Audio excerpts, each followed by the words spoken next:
Oh alah. Pentingane Mas. Pak iki jan pinter. Aku tak mbawani wae sampean sing nembang. Oh nggih. Gegarane wong akrami nyanyi Nur. Nyanyi Nur Mas Nur mau ke lho. Oh ngaten. Terus kok kadoan. Heeh.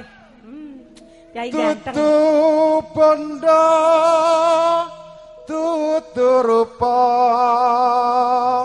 Bukan harta, bukan wajah gitu ya. Kandhanono kae lho pengantene. Oh, Mas. Heeh. Katanya orang berumah tangga itu modelnya bukan harta, bukan wajah. Ning nek aku yo heeh, nek orang ganteng aku yo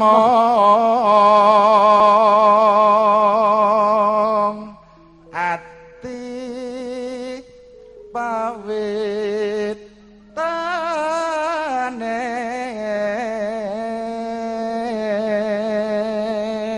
terjemahne to. Kalah sithik karo Nur ora apa-apa menurut kulino nek aku ora ngono. Oh ngaten. Kan ndandono pengantene, Mbak. Modal orang berumah tangga itu, Mas, hanyalah akhlak. hati dan cinta. Akhlak, Mbak. Akhlak, Tapi nek ra ndit ya ora iso mangan ya, Pak. Iki nomor loro.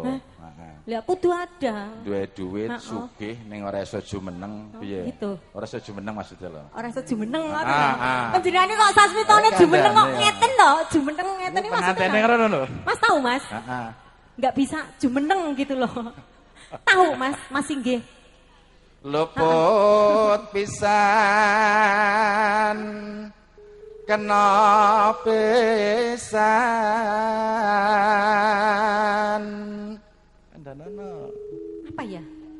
Kalau sekali salah melangkah, ya selanjutnya pasti akan salah melangkah.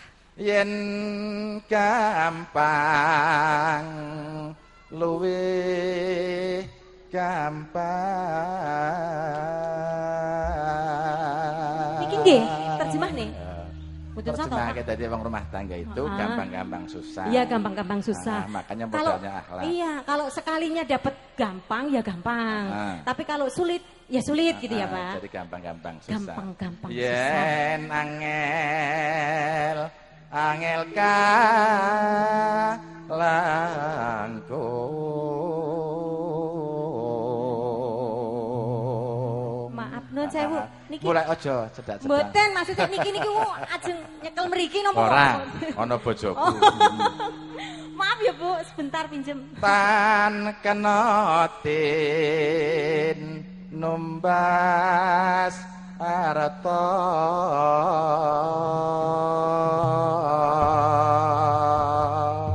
Ayo. Mbak, aku tak moyoki. Moyoki apa? Moyok ini ku napa, Pak? Mboten, moyok ini ku napa? Tak moyoki. Lah nggih, maksudnya moyok ini ku napa? Kan nembang wae tak poyokane. Oh, nyenggaki, alah. Orang ngerti bahasa Banyumas piye. Sing koyo ngopo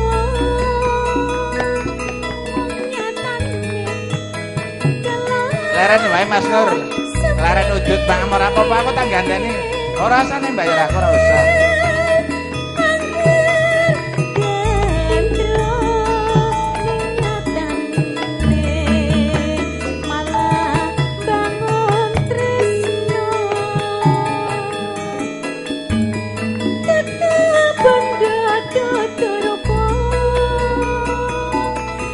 Sugeng Rawu, selamat datang para tamu.